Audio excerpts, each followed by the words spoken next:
The president, unfortunately, has taken every single path that has led towards a restriction in job growth, has made it harder for new businesses to start up. As a matter of fact, the number of startups per year has dropped by 100,000 per year.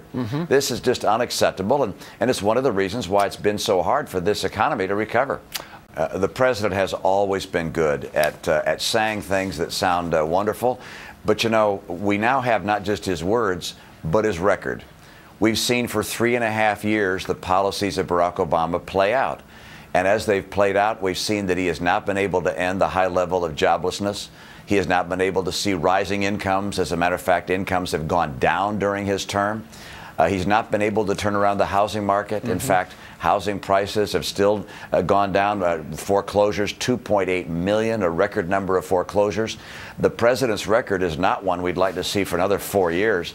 I think the American people recognize we're not better off 4 years after Barack Obama came into office. We're worse off. And despite the flowery rhetoric, the record is terrible. And we need someone who can get the country working again, with rising incomes and bright prospects for our kids. Speaking of rhetoric, he had some fiery rhetoric pointed at you yesterday. He said, unlike some people, I wasn't born with a silver spoon in my mouth.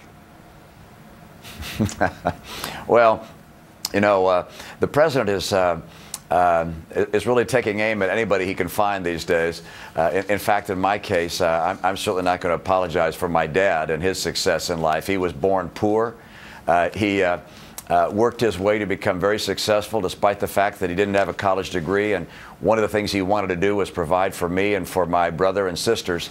I'm not going to apologize for my dad's success, but I know the president likes to attack fellow Americans. He's always looking for a scapegoat, particularly those that have been successful like my dad, and I'm not going to rise to that. This is a time for us to solve problems. This is not a time for us to be attacking people. We should be attacking problems, and if I'm president, I will stop the attack on fellow Americans. I'll stop the attack on people and start attacking the problems that have been looming over this country. All right.